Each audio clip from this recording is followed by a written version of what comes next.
o menos. Sí, bueno, muy bien. ¿Cómo? No, que no tengo ninguna pregunta. Ah, ok. Bueno, entonces ahora vamos ¿cómo se dice? Dejar de presentar. Y ahora vamos a cambiar el PowerPoint a la clase de hoy. Y la clase 5. También tengo una demostración, la vamos a pasar un poco más rápido.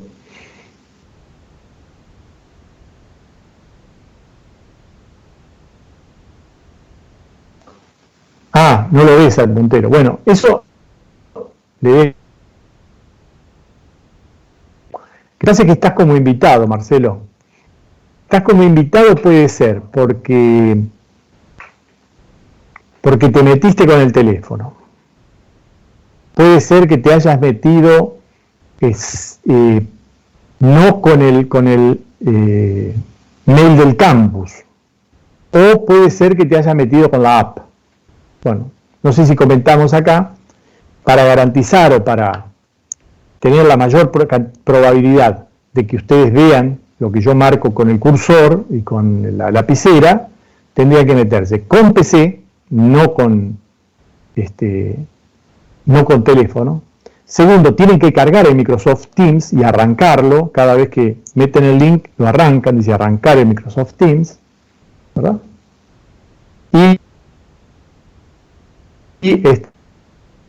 que tratar de meterse, o sea, tienen que tratar de, en el Teams, decir que van a trabajar con el mail del campo. Hay que tunearlo al Teams, personalizarlo. Decirle, este es el mail del propietario. Y entonces, cuando se mete con el mail de ustedes y entra como perteneciente a la organización, que es justamente la Facultad de Ciencias Económicas, ¿no? Bueno, ¿qué temas vamos a tratar hoy? Por una parte vamos a brevemente hacer un análisis intuitivo de las fórmulas de los estimadores en la regresión lineal simple. ¿Está bien? Porque esos son los más intuitivos. Después cuando está con las matrices ya es un poquito más complicado. Segunda cuestión, vamos a hacer vamos a demostrar la linealidad y la insesgadez de los estimadores mínimos cuadrados ordinarios. Esto tiene que ver con que el teorema de Gauss y Markov habla de que los estimadores de mínimos cuadrados ordinarios son MELI, son los mejores estimadores lineales insesgados. Entonces, primero tenemos que mostrar que son lineales y que son insesgados. Y después en un apéndice vamos a ver la demostración del teorema de Gauss y Markov, que es bastante pesada, pero la vamos a mirar un poco. Y finalmente vamos a hablar de la postestimación con regresión lineal múltiple y los cambios que hay respecto del modelo de regresión simple. Digamos, hay algunos cambios en la postestimación. Y con eso ya después ya avanzaríamos en lo que son, se llama así, ¿no? La violación de los supuestos de Gauss y Markov, ¿no? Violación. O sea que el no cumplimiento, digamos, mejor, más políticamente correcto, el no cumplimiento de los supuestos de Gauss y Markov. ¿Y qué vamos a ver de eso? Bueno, las consecuencias, las medidas remediales, etc. ¿Está bien?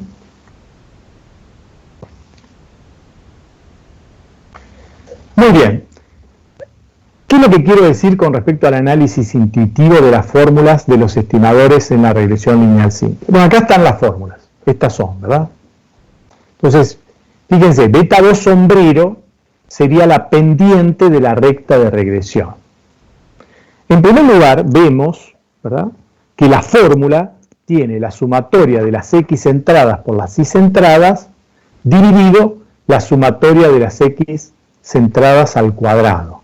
¿Qué me dice eso? Bueno, en principio vimos que esta sumatoria de arriba, salvo el divisor, ¿no es cierto?, sería n o n-1, lo que quieran, es la covarianza entre x e y. Y lo de abajo es la varianza de la x. le falta del dividir por n o n-1, pero justamente se cancela, ¿no? Se cancela. Esto como está abajo y arriba. Entonces lo que tengo es que la pendiente de la curva de ajuste, de la recta de ajuste, es la covarianza dividido la varianza. Lo primero que veo es que si las variables en la regresión simple tienen covariación positiva, ¿qué quiere decir que tienen covariación positiva?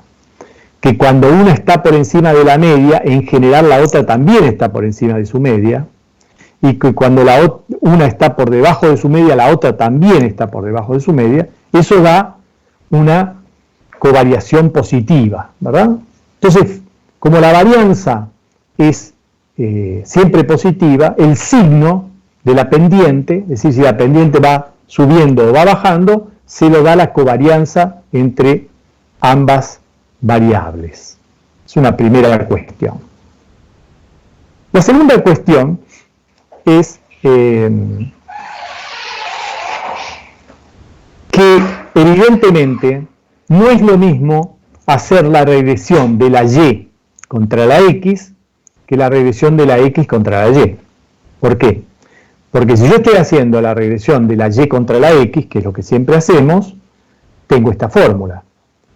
Pero si yo hago la regresión de la x contra la y, la covarianza no va a variar. Si voy a tener un beta 2 distinto, pero no porque varíe el numerador, sino porque va a variar el denominador. O sea, lo que va a variar es este denominador si hago la regresión de las variables. Al revés, pongo la x del lado izquierdo, lo que voy a tener en el denominador es la varianza de la y, que va a ser en ese caso la explicativa.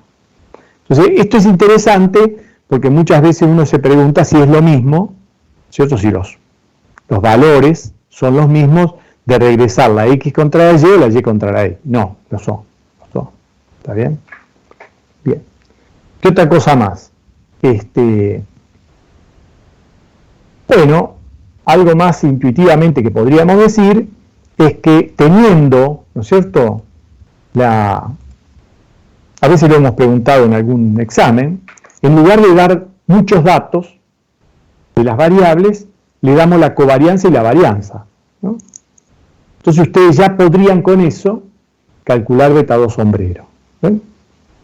Ya podrían. Y no hace, digamos, supónganse que yo les doy la covarianza dividido la n, por ejemplo, que sería la covarianza de una población, ¿verdad? De una población discreta, o le doy la covarianza dividido la n-1, que sería el estimador muestral, digamos, de la varianza de una población. Es lo mismo, porque la n o la n-1 se simplifican. Y fíjense ustedes que si además de eso nosotros tuviéramos, ¿cierto?, los promedios, ya podría yo calcular la beta 1 sombrero también. O sea, no se necesitan muchos datos, o sea, con algunos datos resumen, yo podría calcular la recta de regresión. En realidad, como seguramente vamos a ver en el trabajo práctico, yo con datos más la n, que sería la cantidad de observaciones, ¿verdad?, y muy poquito más, podría calcular todo. Podría calcular todo. Después vamos a ver de a poquito cómo se hace eso, viendo unas fórmulas, la otra fórmula, etcétera, etcétera. Vamos a ver cómo se hace todo eso. ¿Qué más?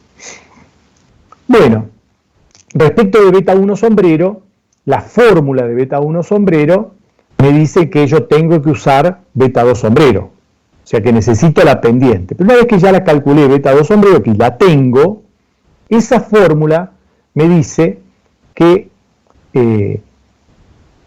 beta 1 sombrero se consigue como y barra, o sea, el promedio de la y, menos beta 2 sombrero por x barra. Eso quiere decir que el punto, ¿cierto? Si yo pudiera trazar en el eje xy un punto situado en el promedio de las x y en el promedio de las y, ese punto estaría sobre la recta de regresión muestral. ¿Está bien? Porque fíjense que y barra y x barra cumplen con esto, cumplen con la ecuación de la recta. ¿Ven? O sea, ¿cómo sería eso? saco y y barra, ¿verdad? O sea, fíjense cómo se podría demostrar esto. Yo diría, mira, yo tengo un valor de la X. ¿Qué valor? X barra. Ok. ¿Qué Y le corresponde a esto? ¿Qué Y le corresponde a este barra? Le corresponde beta 1 sombrero más beta 2 sombrero por X barra, ¿no? Esta es la regla por la cual, dada la X, encuentro la Y. Pero fíjense ¿qué me dice esta otra ecuación? Que este Y barra.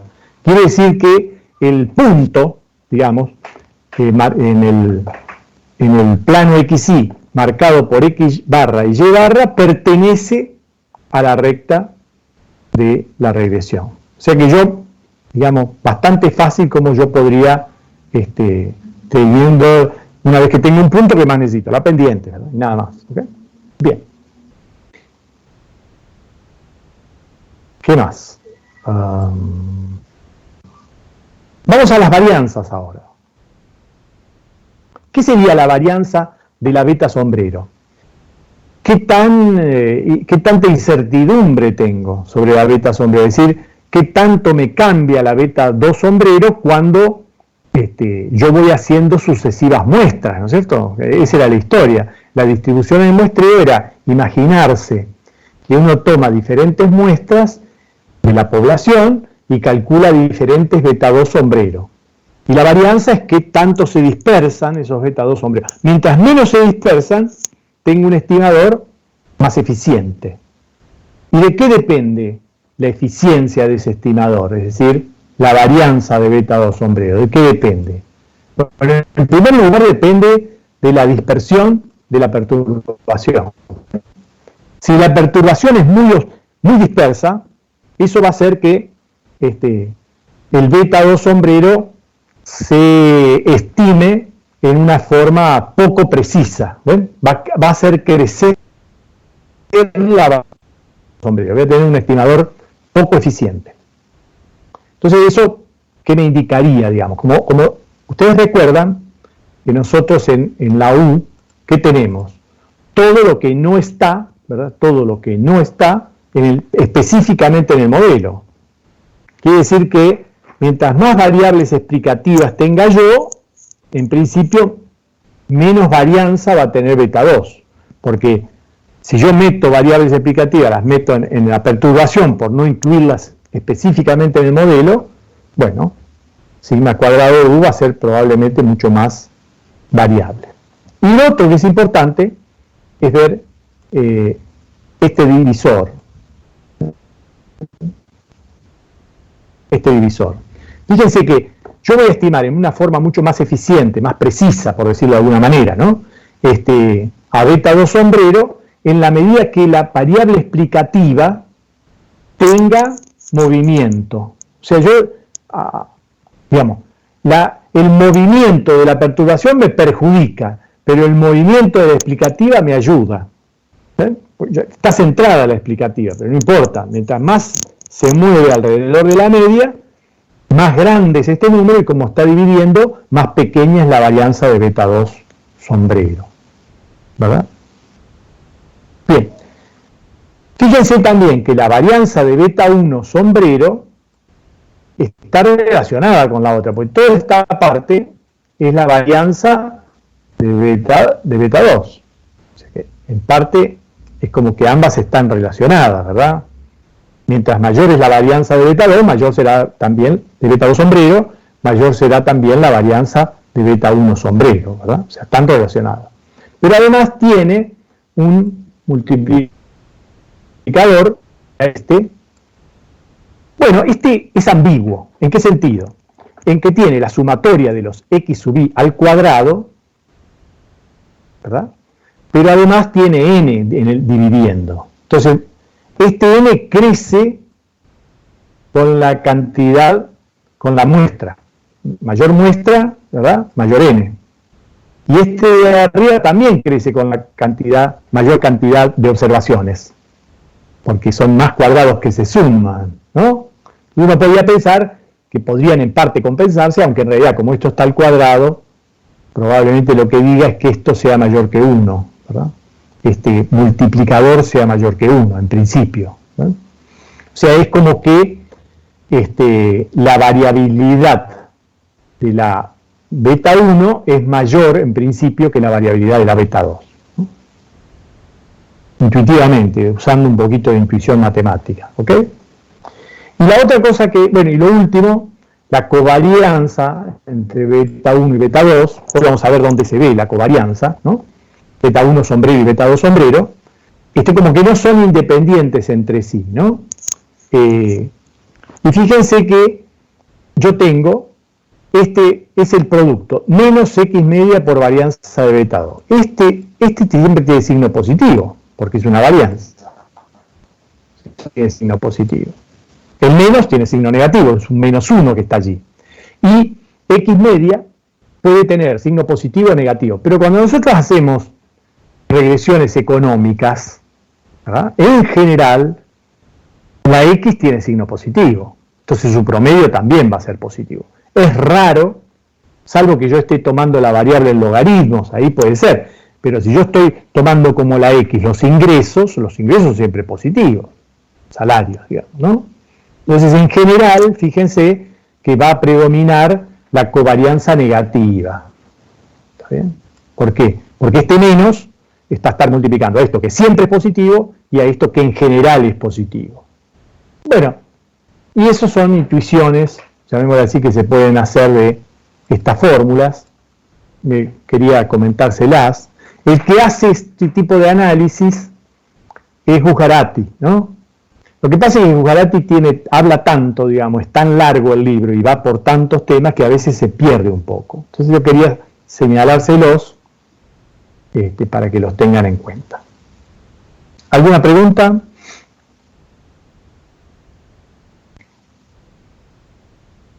Muy bien. Sigamos entonces. Habíamos visto los supuestos de Gauss y Markov, los vimos en la clase pasada, que era lo que cambiaba con respecto de la regresión. Ahora estamos en la regresión lineal múltiple. Entonces la pregunta es ¿qué cambia respecto de la regresión lineal simple? Esto lo habíamos visto en la clase pasada.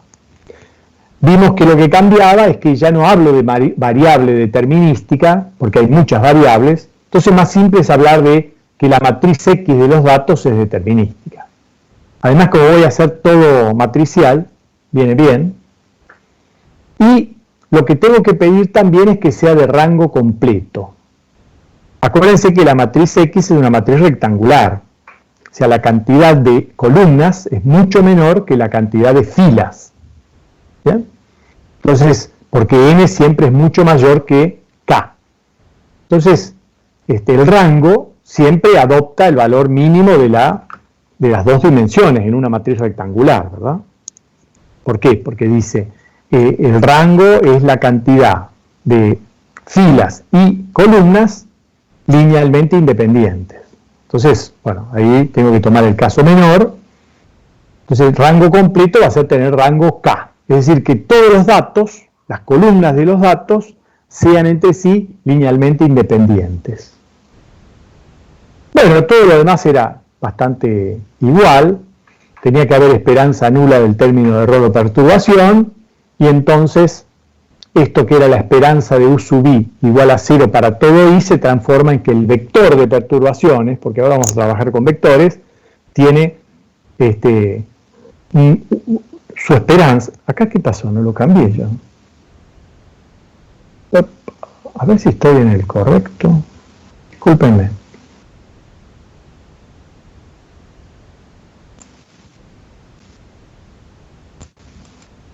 Sí, estoy en el correcto. Pero por alguna razón cambió el último momento, esto que es un error, ¿no es cierto? Ah, porque lo copié, claro. Perdón, ¿eh? Pero acá no lo corregí. Acá lo que era la esperanza, ¿cierto?, del vector U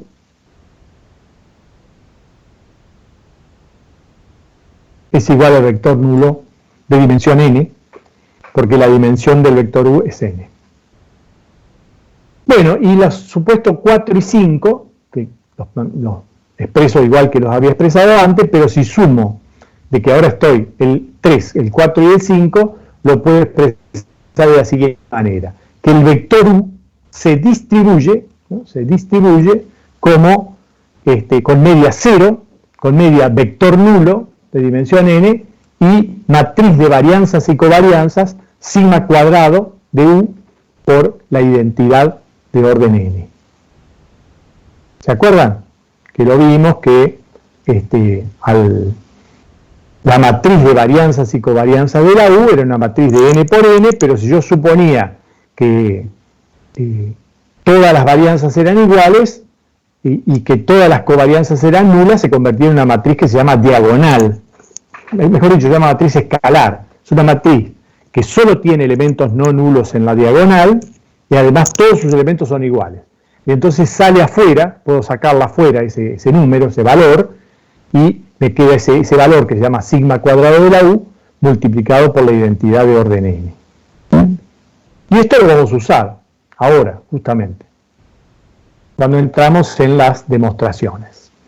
Vamos a empezar, yo, para que me vean la cara, me puse la luz en la cara porque me está molestando, así que la voy a bajar y de paso voy a anular la cámara. Bien. ¿Qué vamos a demostrar? Vamos a hacer dos demostraciones chiquitas y la grande la vamos a dejar para el apéndice. La primera demostración chiquita es que los estimadores de mínimos cuadrados ordinarios son un estimador lineal. En este caso, la linealidad se refiere no al supuesto de Gauss y Markov de que el modelo es lineal en los parámetros, no. Acá lo que se refiere es que el cálculo de beta sombrero se hace con una transformación lineal de los datos de la variable y. Transformación lineal de los datos de la variable y. ¿Ven? Entonces es una combinación lineal, ¿no?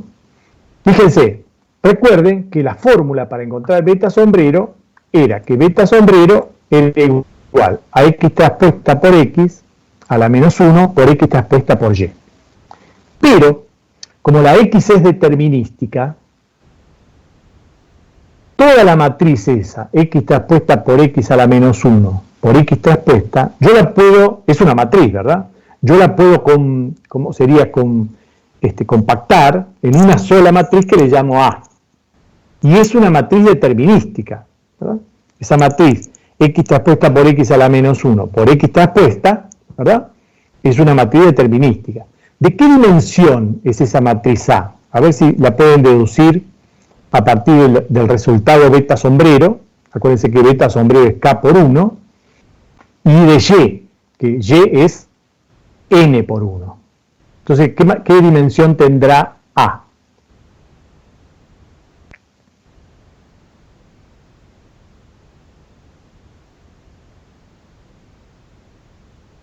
¿Se acuerdan que para hacer las ecuaciones matriciales las matrices tenían que conformar? ¿Se acuerdan? Entonces, fíjense, esta matriz, si esta es de n por 1, y yo el resultado lo obtengo como k por 1, la matriz A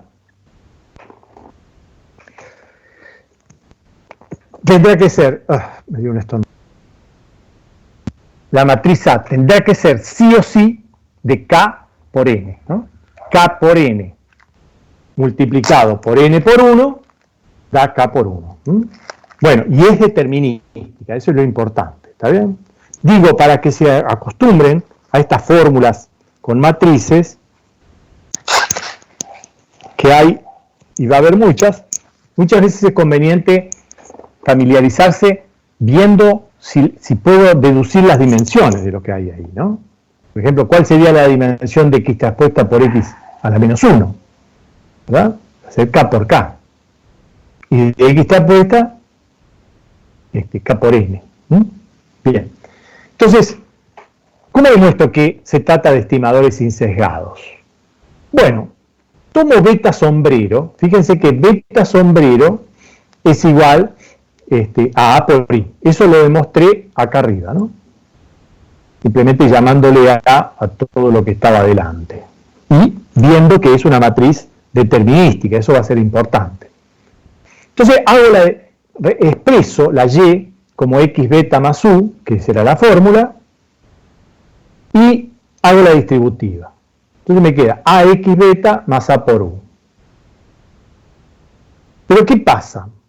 A por X, ¿ven? A por X sería X transpuesta por X a la menos 1 por X transpuesta por X. Entonces me queda una matriz inversa por su directa. O sea que me queda la identidad.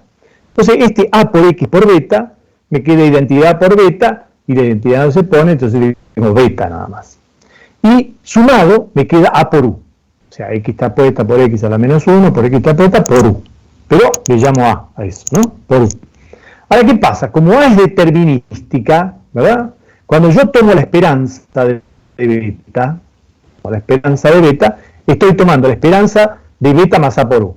Y por esa propiedad que mencionamos al inicio de las clases, ¿se acuerdan? La primera y segunda clase, la esperanza de la suma es la suma de las esperanzas. Por otra parte, la esperanza de un número es el número, así que me queda que la esperanza de beta es beta. Y la esperanza de A por U sería, como A es determinística, sería como un escalar por una variable. Entonces me queda, me queda aplicada la esperanza solamente sobre la parte de la variable estadística. Entonces me queda A por la esperanza de U.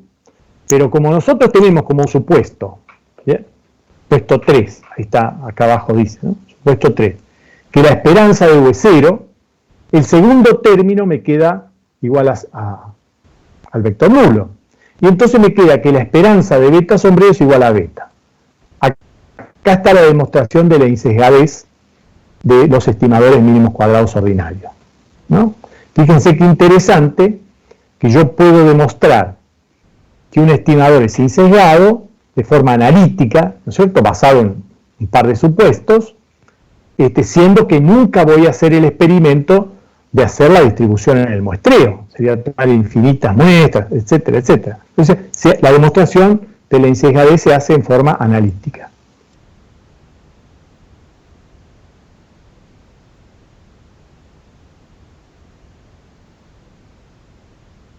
Bueno, y acá tenemos, digamos, el enunciado de lo que sería el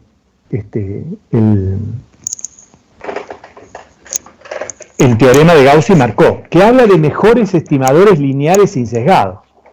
Entonces, ¿por qué? Por eso yo demostré que el estimador de mínimos cuadrados ordinarios es lineal y es insesgado. Entonces se puede demostrar, y eso lo vamos a ver en un ratito, el apéndice, que los estimadores de mínimos cuadrados ordinarios son los de menor varianza. Eso quiere decir eficiente, ¿no? Por eso dice MELI acá, ¿eh? Sería el mejor. Mejor está puesto acá como eficiente, mejor en el sentido de que tiene menor varianza. De todos los posibles estimadores lineales insesgados. Entonces, eficiente a veces se dice en una forma absoluta. El eficiente es el que tiene menor varianza. Bueno, este es eficiente, pero en el dominio restringido de los lineales insesgados, ¿cierto? Porque entre los insesgados hay algunos que son lineales, otros que son no lineales. Bueno, no está garantizado que no haya un estimador no lineal mejor, o sea, con menor varianza que el estimador de mínimos cuadrados ordinarios. Entonces, cualquier otro estimador lineal insesgado, ¿bien? Lineal insesgado, tiene varianzas mayores o iguales que beta sombrero. ¿Bien? ¿Y por qué le damos de la insesgadez? ¿Por qué tiene importancia? Bueno, yo lo comenté ya. Supónganse que yo quiero investigar, ¿verdad?, la jubilación media de los jubilados de Argentina. Entonces, diseño con toda una cuestión estadística, me consigo 100 jubilados, muestreo aleatorio, ¿cómo se llama?, y representativo, de 100 jubilados, hago toda la historia y estimo con la media con el promedio. ¿Está bien? Se puede demostrar que el promedio es un estimador insesgado de la media. ¿Está bien? Pero tiene su varianza, ¿se acuerdan? Tiene su varianza, ¿no? Que es igual a la varianza de la población dividido n. Ahora, alguien que no es, que no trabaja en estadística me puede decir, no, mira, yo el estimador que voy a hacer de la media de las jubilaciones es preguntarle a mi abuelo. Mi abuelo es un hombre medio, es clase media, no es ni rico ni pobre, le voy a preguntar cuánto gana. Y supongamos que el tipo gana 40.000 pesos. Bueno, eso es un número, tiene varianza cero. O sea que yo no puedo, digamos, comparar en la misma situación un estimador sesgado. Por supuesto es sesgado, el estimador de preguntarle al abuelo es sesgado, porque es el abuelo de esta persona, ¿verdad? ¿No? De otra persona sería otro. Entonces, evidentemente que no se puede comparar entre sesgados e insesgados. Entre los lineales insesgados, los mínimos cuadrados ordinarios son los de menor varianza, o sea, los mejores. En el caso en que se agregue a los supuestos de Gauss y Markov la normalidad del vector de perturbaciones o errores U, ahí sí, los estimadores de mínimos cuadrados ordinarios son MEI, es decir, que son los de menor varianza de todos los posibles estimadores insesgados, lineales y no lineales. ¿Bien? Bueno, y entonces la demostración de este teorema lo dejamos para el final y ustedes lo leen después solitos. Ahora vamos al tema de la postestimación, que es lo mismo que habíamos visto antes, los 4 mismos puntos que habíamos desarrollado para la regresión lineal simple, los vamos a ver cómo funcionan en la regresión lineal múltiple. Lo primero era verificar los signos de los parámetros estimados. Para eso necesitamos teoría económica, ¿cierto? Por ejemplo, la propensión marginal de consumo no debería ser negativa, etc. Eso lo dejamos, es igual que siempre, para la regresión lineal simple y múltiple. Segundo, hacemos pruebas de hipótesis o test sobre la significatividad individual de los parámetros. Bueno, acá no cambia nada tampoco, ¿no? Simplemente que tenemos que calcular los estadísticos empíricos, que son cada beta sombrero dividido el error estándar de beta sombrero. Recuerden que esto se distribuye, pero ahora se va a distribuir como n menos k. Acá le falta el cosito de la distribución. N menos k, no n menos 1, ¿está bien? N menos 2, perdón. Es n menos k. ¿Ok? ¿Por qué? Porque resulta que este error está cada uno de beta, yo lo saco de un estimador matricial, ¿verdad? Y entonces involucro a todos los betas. Un estimador matricial que involucra a todos los betas. Por eso se le reducen k grados de libertad, es n menos k. Y ya vimos cómo sale esto de la diagonal, ¿no es cierto?, de la matriz de varianzas y covarianzas estimada de los beta. Lo vimos al final de la clase pasada. La raíz cuadrada de la diagonal principal, ¿no? Porque es error estándar, o sea, es el desvío y no la varianza. ¿Qué pasa con la bondad del ajuste? Bueno, acá con la bondad del ajuste nosotros habíamos usado el llamado coeficiente de determinación R cuadrado.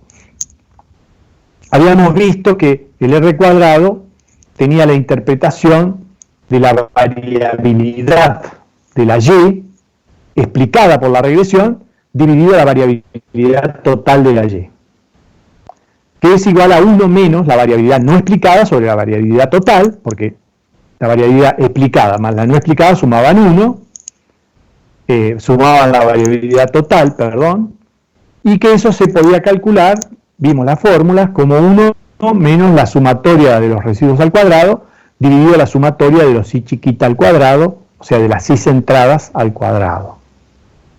Ok. Pero, acá vamos a presentar los siguientes problemas que tiene el R cuadrado y que se manifiestan más en la regresión múltiple. Por un lado, el R cuadrado no sirve para comparar distintas especificaciones de la variable explicada. Es decir, si yo tengo dos regresiones, una en la que yo explico a la Y con determinadas variables explicativas, y otra en la que explico al logaritmo de la Y con determinadas variables explicativas, el R cuadrado, que sea más alto de una o de otra, no me dice cuál es la mejor, cuál tiene mejor ajuste. No me lo dice. Ahora vamos a ver por qué. O sea que cuando la variable explicada está especificada de forma diferente, no puedo comparar, no me permite comparación. ¿Está bien?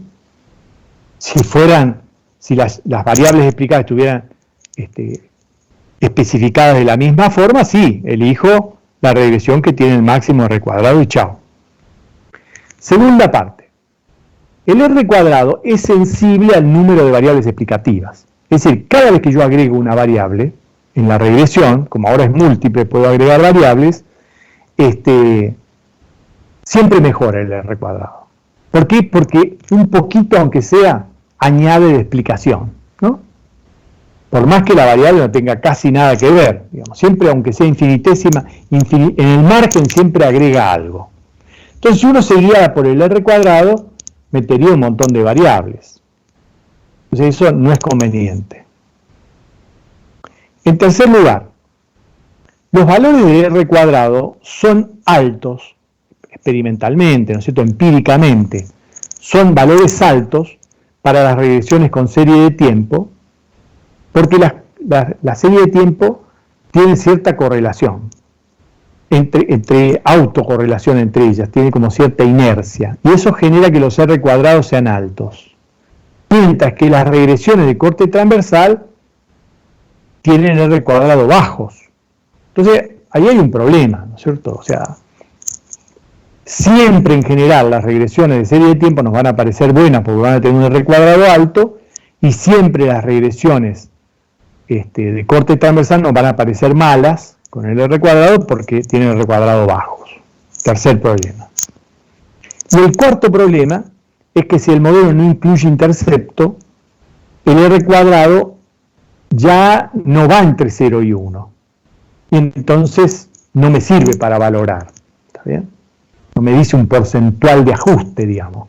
Entre 0 y 1, si me da 0,8, yo puedo decir que el 80% está explicado, etc. Entonces, el R cuadrado, que en su momento fue muy popular, ha perdido bastante de su atractivo a partir de que se han revelado estos problemas, ¿verdad? Nosotros nos vamos a referir, hay dos que por el momento no vamos a hablar mucho. El 3, por ejemplo, después vamos a ver que en realidad los valores del R cuadrado son altos para las regresiones de serie de tiempo porque hay un problema que se llama correlación espuria y que llevó en el extremo a que no se trabajara las series de tiempo con las regresiones, con las regresiones, digamos, de la estadística, de la econometría clásica. Por eso cambió la teoría a la teoría de la serie de tiempo. Aunque últimamente se ha vuelto un poco, bueno, ya lo vamos a ir viendo. O sea que el punto 3 es para tenerlo en cuenta, pero por el momento no hay mucho más que decir. El punto 4 tampoco se puede arreglar. ¿Por qué? Porque se puede decir que en general es conveniente incluir un intercepto en la regresión, aun cuando este sea no significativo, ¿verdad? Es conveniente. Y si incluso habíamos dicho ya que en la verificación del signo no le íbamos a dar tanta bolilla al signo del intercepto, porque muchas veces habíamos dicho se trata de un ajuste en una zona que si yo lo llevo al 0 de las X, evidentemente puede ser un signo negativo o positivo que no tenga sentido. Eso sería como una extrapolación fuera de la zona digamos, de los datos. Pero esto de que siempre hay que incluir un intercepto, a veces no se puede, a veces hay modelos que dicen que no hay intercepto. Entonces, bueno, hay que tratar de manejarlo y listo. Las fórmulas no cambian, ¿verdad? Simplemente que el R cuadrado deja de tener la propiedad de medirme ese porcentual explicado por la regresión. Y nos vamos a meter un poquito más con el problema 1 y el problema 2. Veamos el problema 1. Sería el caso de comparar dos regresiones, por ejemplo, una con la variable dependiente en niveles y la otra con la variable independiente en logaritmos. ¿Y por qué no puedo? Bueno, porque si recordamos, ¿verdad?, que en la fórmula del R cuadrado es 1 menos la sumatoria, ¿verdad?, de la variable, supongamos el PBI, menos el PBI, sombrerito no salió. Ay, no salió el sombrerito. Ah, sí. No salió. A ver, perdónenme. Vamos a dibujarlo.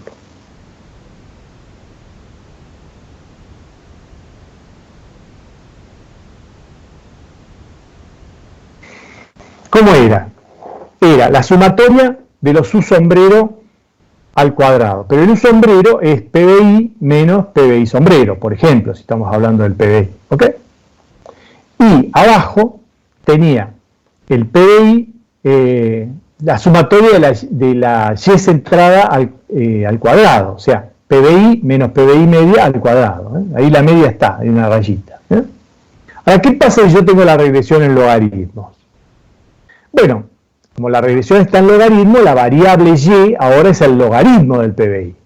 Entonces lo que voy a tener en el numerador es el logaritmo del PBI menos el logaritmo sombrero del PBI, ¿verdad?, al cuadrado.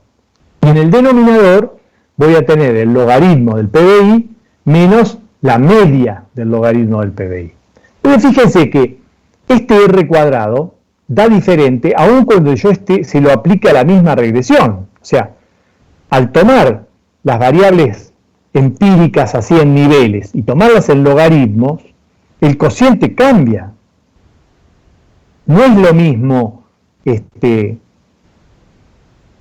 digamos, tomar el cociente de los errores, digamos, de los residuos con la regresión logarítmica, que tomar los residuos con la regresión en niveles. Y eso no se altera porque yo esté dividiendo, en ese caso, por el valor de la media de la Y en niveles y el valor de la media de la Y en logaritmos. O sea, no se compensa ese problema. Y entonces no puedo saber si esto me va a dar más arriba, más abajo, y entonces comparar dos regresiones usando estos R cuadrado así no tiene ningún sentido. Entonces, ¿cómo hago para comparar una regresión que está en logaritmos en un caso, la variable y en niveles en otro caso? Bueno, ahí se puede solucionar el problema, más o menos, y hay varias técnicas que pueden aplicarse, y para eso le vamos a pedir ver en Gujarati el ejemplo 7.2, y probablemente en el trabajo práctico uno haya una aplicación de esto, ¿verdad? Bien.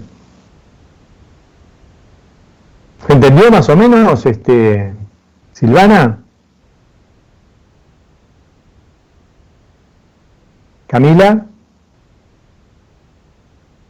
Sí, acá estoy. Okay. Bueno, pasamos al segundo problema, entonces. ¿Cómo es el problema? Bueno, el problema es que para tener un R cuadrado grande, yo voy a estar, digamos, tentado de agregar variables que quizás no debería agregar. ¿Por qué? Porque mientras más variables agrego, K crece. Porque K es el número de variables, ¿verdad? Más el intercepto. Y entonces, mientras más crece K, menos grados de libertad, más grados de libertad le saco a las estimaciones, con lo cual la estimación se vuelve cada vez más imprecisa, cada vez más imprecisa. Como tengo que estimar más cosas, ¿verdad? Las estimo con menor precisión. Entonces, lo que se suele hacer es tratar de penalizar el agregado de variables. O sea, por un lado, que aumente. O sea, el R cuadrado aumenta con el agregado de variables, que aumente. Pero por cada variable que ingrese, le ponemos una penalización. ¿Cómo se hace eso? Bueno, se puede hacer de varias maneras. La forma más popular consiste en reemplazar, ¿verdad?, en el numerador y en el denominador las variaciones por las varianzas. Es decir, yo tengo, tanto en el numerador como en el denominador, tengo variaciones, ¿verdad? Y menos Y sombrero es una variabilidad de la Y en torno de la Y ajustada. Mientras que abajo tengo la variabilidad de la Y en torno de su propia media. Bueno, si yo tomo en lugar de las variaciones las varianzas, resulta ser que los denominadores no son los mismos. En este caso no son los mismos.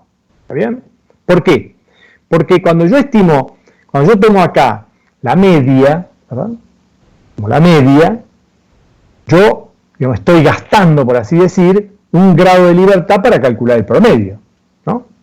Gasto un grado de libertad porque al calcular el promedio, ¿saben? Se dan cuenta cómo es eso, ¿no? O sea, fíjense, supongamos que yo tengo, eso creo que no lo expliqué, a veces lo suelo explicar. Veamos por qué se da eso. Seguramente se los habrán explicado en su curso de estadística, pero no viene de más. Vamos a suponer que yo tengo tres números, 2, 3 y 4. No me gusta. A ver si puedo borrar. Sí. Tengo. Ahí está.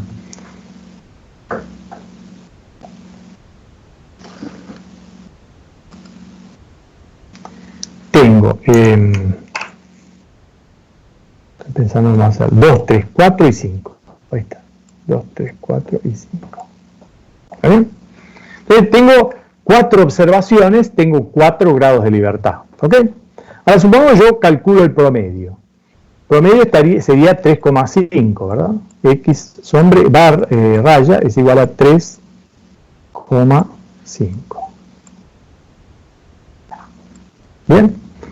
¿Por qué digo yo que el cálculo del promedio le quita un grado de libertad? Pues yo ahora tengo 5 datos. Tengo 2, 3, 4, 5 y X media. Pero sigo teniendo solamente 4 grados de libertad. ¿Por qué? Porque si yo tacho alguno de los números, lo puedo reconstruir a partir de que el promedio esté con 5. Simplemente pongo 2 más 3 más pregunta, ¿no?, más desconocido, más 5, dividido 4 es igual a 3,5, y bueno, con una simple, ¿cómo se llama? Con una simple cuenta, deduzco que el tercer número es un 4. Quiere decir que la existencia del promedio, la utilización del promedio, le quita un grado de libertad a los datos. Ya hay una cosa que ya está usada, por decirlo de alguna manera. ¿Está bien? Bueno, entonces, por eso es que ustedes cuando vieron en estadística la varianza muestral, en vez de dividir por n, dividían por n-1. En el caso del numerador, yo para calcular la Y sombrero, tengo que calcular K cosas. Beta 1 sombrero, beta 2 sombrero, hasta beta K sombrero. Entonces los grados de libertad que se restan son n menos K. Entonces fíjense que este K, que va creciendo con el agregado de variables, ahora sí me va a penalizar al R cuadrado.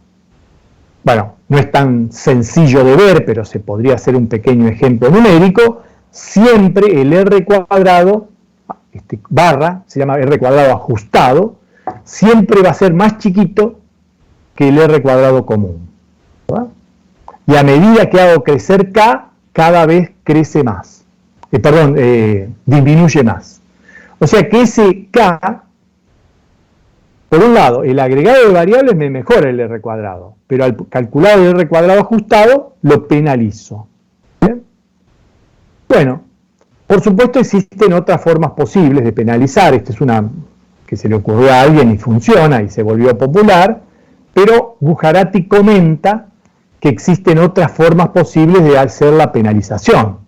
La página 202 menciona cómo sería otras formas posibles de hacer la penalización. Pero la que se usa es el R cuadrado ajustado y nosotros vamos a tener que aprender a calcularlo. Si uno hiciera la relación entre estas dos fórmulas, se encontraría con que están relacionadas simplemente por esta, ¿no? O sea, yo puedo calcular el R cuadrado ajustado, ya sea haciendo toda la cuenta de nuevo o calculando 1 menos, entre paréntesis, 1 menos R al cuadrado, menos R cuadrado, ¿no? Multiplicado por N menos 1 dividido N menos K. Esto surge claramente de simplemente reemplazar, ¿no es cierto? Esto que está acá, por esto, bueno, hay que despejar esto que está acá y después se reemplaza acá. Un lindo ejercicio de álgebra. Y esta fórmula es útil porque una vez que yo calculé y estoy seguro que está bien el R cuadrado, no tengo que hacer toda la cuenta de vuelta, simplemente penalizo y a otra cosa. Bueno, y el cuarto paso de la posestimación es ver la significatividad global de la estimación. El R cuadrado no es una prueba de hipótesis, no es un test, no es un estadístico el R cuadrado, es un coeficiente, un indicador, ¿verdad? Pero acá sí vamos a hacer una prueba, un test, y por lo tanto vamos a calcular un estadístico. El estadístico es el estadístico F. Y el test tiene una hipótesis nula, siempre hay que tener en cuenta la hipótesis nula, porque cuando yo rechazo o no rechazo, siempre rechazo o no rechazo la hipótesis nula. La hipótesis nula del estadístico F es que todos los betas, salvo el intercepto, fíjense que no lo incluye a beta 1, son 0.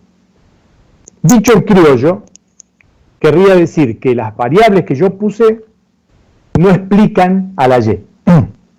La X2, la X3, la XK no explican a la Y. ¿Ok?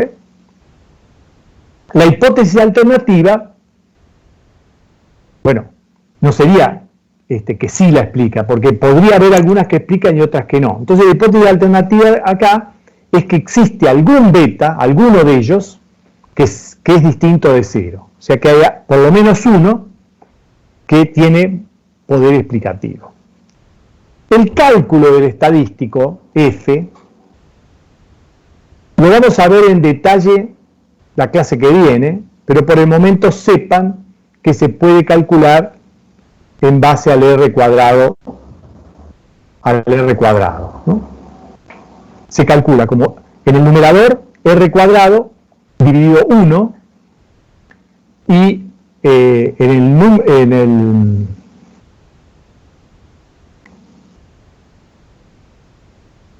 acá está mal, ¿no?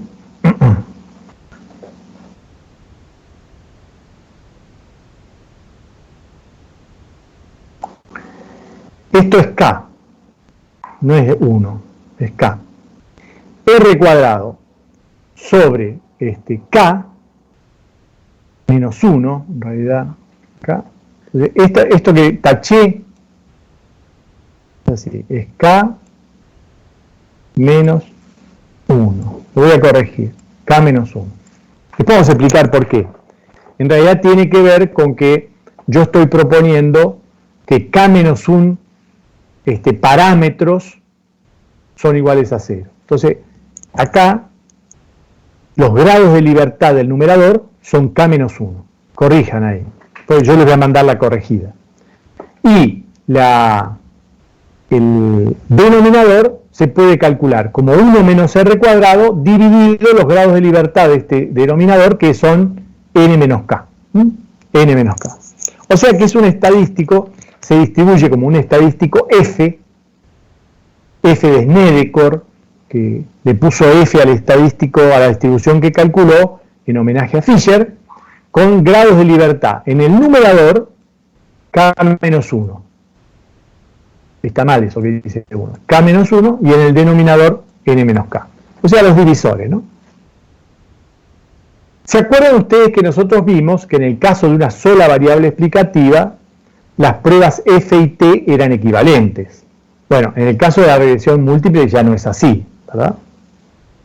No es lo mismo testear la significatividad individual que la significatividad conjunta.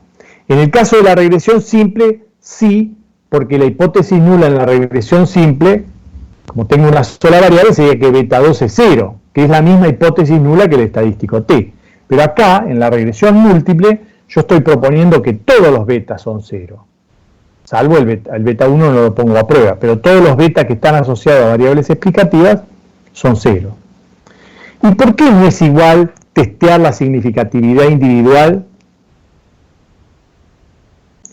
que la significatividad conjunta? Bueno, acá tengo un té para tomar, así que nos tomamos 5 minutos y después del té la sigo con mucho entusiasmo. Entonces, ahí anoto. Ustedes vayan y tomen un vasito de agua, qué sé yo. Son las 18:12, la seguimos 18:20. Disculpen que me demoré a hacer el break. Ahí está.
Bueno, retomamos entonces.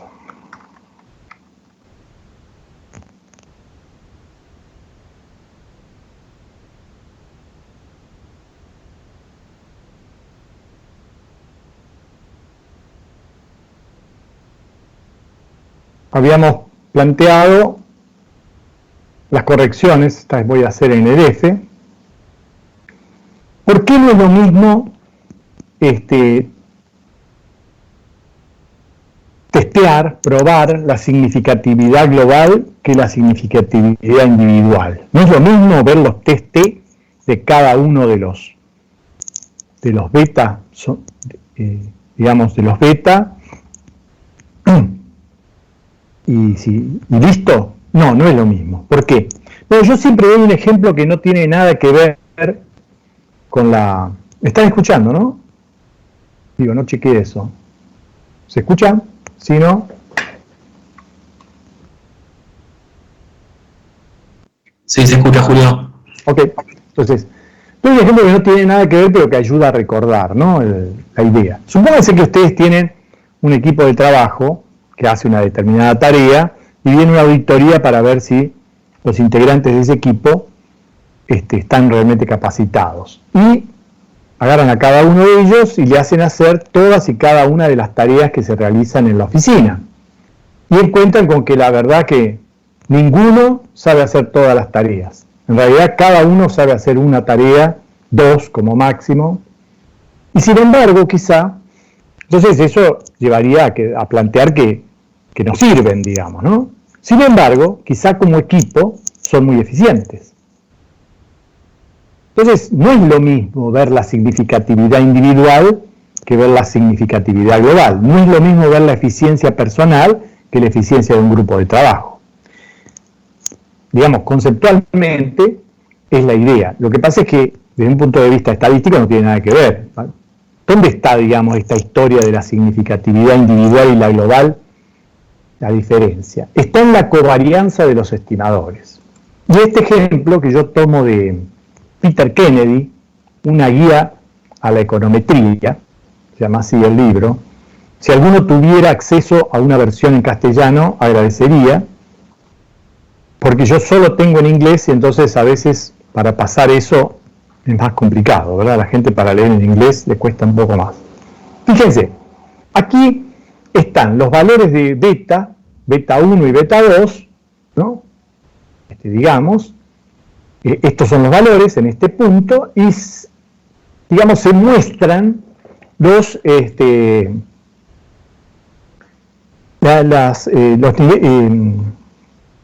intervalos de confianza de cada uno. Por ejemplo, no sé si dice beta 1 o beta 2, creo que son beta 4 y beta no sé cuánto. Supongamos que el de abajo es beta 1 y el otro es beta 2. Entonces, en la horizontal, entre A y B, se ha marcado el intervalo de confianza al 95% de este beta 1. Y en la vertical se ha marcado el intervalo de confianza del beta 2, digamos, a derecha e izquierda. Entonces, ¿qué sería? Bueno, si uno quiere saber si un determinado valor es significativo o no, miraría, ¿no es cierto? O sea,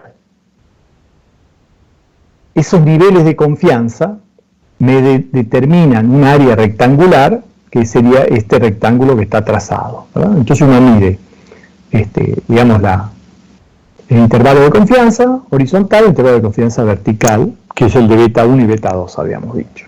Ahora, en realidad, cuando se trata de una variable, de dos variables que se distribuyen conjuntamente, no ese es el análisis que hay que hacer, porque en la distribución conjunta, el área se distribuye en una forma elíptica.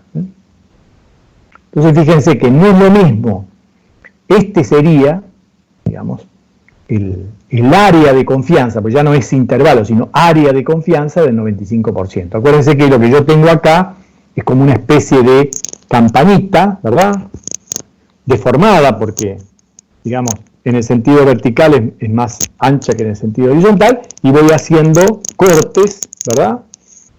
cuando hago el corte al 95% me da esta área, fíjense. En principio, el primer problema es que el área, al ser una distribución conjunta, donde las variables covarían, no es un rectángulo, sino que es una elipse. Pero es una elipse si las variables son independientes entre sí. Si las variables covarían, entonces es una elipse deformada. ¿Ven? Por ejemplo, acá se ha presentado un caso en que este beta 1 y este beta 2 covarían positivamente. O sea, es muy probable, ¿verdad?, que haya, cuando hay un beta, yo digo ahí 4, sí, son 4 y 5, ¿no? 4 en la horizontal y 5 en la vertical, que cuando beta 4 está desplazado hacia la derecha, también beta 5 esté desplazado hacia la derecha. Pero es muy poco probable que beta 4 esté desplazado hacia la derecha y que, perdón, me confundí. Es muy probable que cuando beta 4 esté desplazado hacia la derecha, beta 5 esté desplazado hacia arriba, ¿no? Esta zona que se agrega. Mientras que es muy poco probable que cuando beta 4 está desplazado hacia la derecha, beta 5 esté desplazado hacia abajo. Esta zona tiene muy poca probabilidad. De hecho, no está dentro del área de confianza del 95%. Entonces, fíjense que guiarme en esta situación en la que hay covarianza entre los estimadores, guiarme por los intervalos de confianza individuales, seguramente me puede llevar a error, ¿verdad? Porque el área de confianza no es lo mismo que el rectángulo de confianza que puedo trazar considerando los intervalos de confianza individuales, ¿no? Entonces, esto es por qué, digamos, hay que testear la significatividad global o conjunta de la estimación. Por supuesto que si la significatividad global rechaza, lo que quiere decir es que esta regresión no sirve para nada. O sea que en general va a ser muy raro que un TCF rechace. Digamos, en la mayoría de los casos no rechaza. Y lo que siempre se dice es que como participa, fíjese acá, el R cuadrado en la construcción del estadístico F, sería como que el coeficiente de determinación R cuadrado es un indicador de la bondad del ajuste, mientras que el TCF es un test de bondad del ajuste. Bueno, y con eso terminamos con la parte de posestimación y me gustaría mostrarles brevemente cómo es la demostración del teorema de Gauss y Markov, en líneas generales, de qué va. Ustedes después lo leerán seguramente en detalle. Dice, si se cumplen los supuestos 1 a 5, los estimadores mínimos cuadrados ordinarios son los mejores estimadores lineales insesgados. Entonces, que los estimadores mínimos cuadrados ordinarios son lineales e insesgados, ya lo vimos en detalle. Ahora tenemos que demostrar que son los de mínima varianza entre los lineales insesgados. Entonces la demostración tiene la siguiente estrategia. Imaginamos otro estimador lineal insesgado y le llamamos beta guiño con la, ¿no? Con la, no me acuerdo si se llama diéresis de la ñ. No se llama diéresis. ¿Cómo se llama el guiñito de arriba de la ñ? ¿Alguien sabe?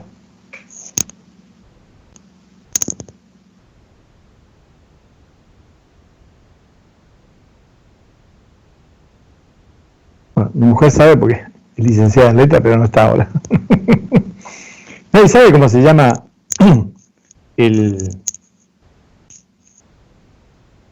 este simbolito que está arriba de beta, que sería el mismo que está arriba de la ñ?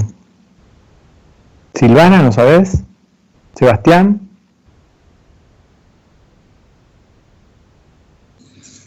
No, la verdad que ni idea. Oh, no puedo creerlo. Bueno, yo me voy a acordar. Yo lo sabía, pero no me acuerdo ahora. Bueno, entonces imaginamos un estimador lineal.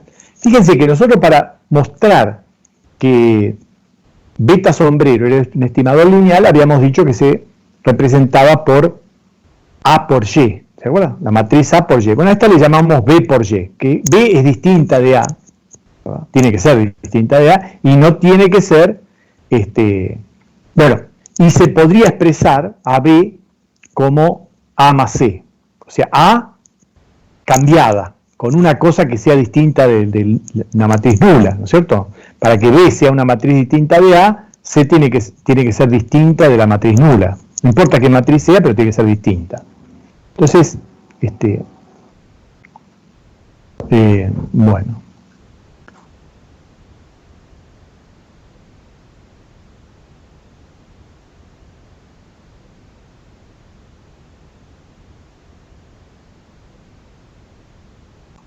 Es un...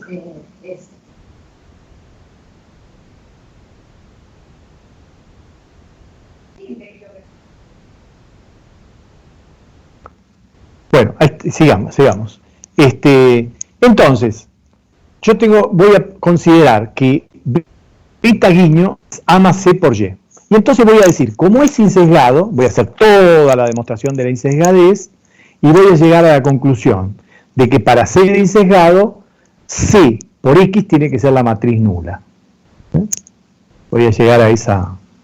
Entonces después, lo que hago es encontrar con la metodología que hicimos antes, para beta sombrero, encontrar cómo es la matriz de varianzas y covarianzas de beta guiño. Y entonces me va a decir, haciendo toda esta álgebra, ¿verdad?, que la matriz de varianzas y covarianzas de beta guiño es igual a sigma cuadrado de U por X traspuesta por X a la menos 1 más sigma cuadrado de U por C traspuesta. O sea que, ¿qué sería? Como esta parte que está al principio es la matriz de varianzas y covarianzas de beta sombrero, me está diciendo que para llegar a la matriz de beta guiño hay que sumarle algo. Bueno, pero sumarle, no sé, esto puede ser negativo, podría ser negativo. Si yo les tuviera que sumar algo para llegar a beta guiño, listo, ya está, porque entonces quiere decir que esta otra matriz es más chica, ¿verdad? Entonces, tengo que demostrar que C por C traspuesta es una matriz semidefinida positiva. Y eso ya lo vimos, yo se los mostré en el apéndice de la clase 4, que cuando yo tengo una matriz que es el producto de la matriz por su traspuesta, siempre es semidefinida positiva, porque puedo mostrarlo, lo vimos hace un ratito, ¿no?, como este producto de cuadrados. Y entonces, se puede demostrar de que esto le agrego a la matriz de varianzas y covarianzas de la beta sombrero. Especialmente le agrega algo a los valores de la diagonal principal. Es decir, que la traza, llamémosle así, de la matriz sigma de beta guiño, tiene numeritos que son mayores o iguales que los numeritos de la traza de la matriz de varianza y covarianza de beta sombrero. Y como los de la diagonal principal son donde está la varianza, ahí se demuestra que los beta sombrero tienen varianzas menores o iguales y que por lo menos una de las varianzas es mayor, ¿verdad? Bueno, léanla y en todo caso vamos a comentar, ¿no es cierto?, la clase que viene. Me gustaría que lo lean porque, digamos,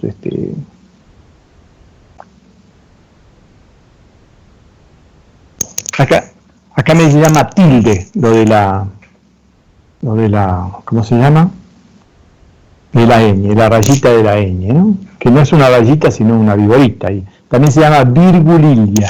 Bueno, muy bien. Representación, me dice mi mujer que es la representación de la nasalización. Así que bueno, ¿qué más quiere, no? Bueno, y finalmente, entonces, la varianza de beta guiño es mayor o igual que la varianza de beta sombrero para todo J, ¿no?, para todos los beta, pero los beta sombrero, que los de beta guiño, y existe alguna varianza que es mayor, con lo cual QQD, que quiere decir que queda demostrado.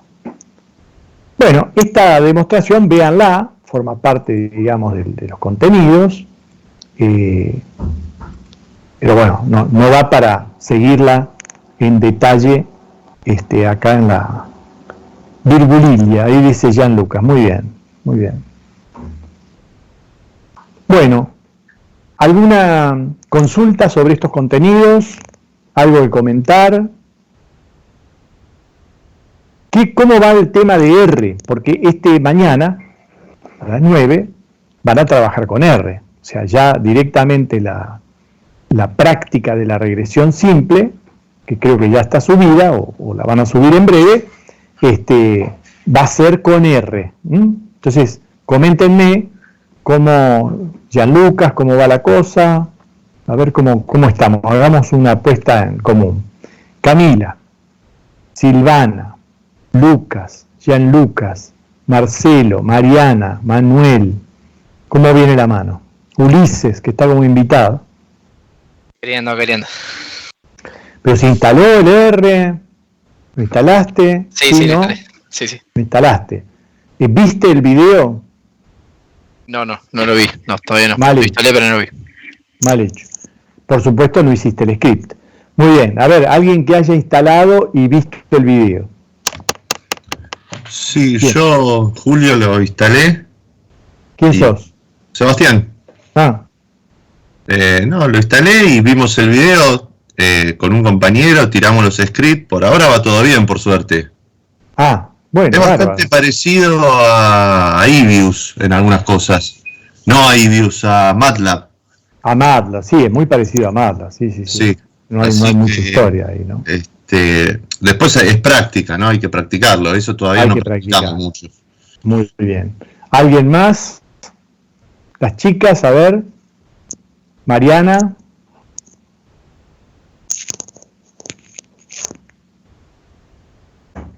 ¿Estás, Mariana?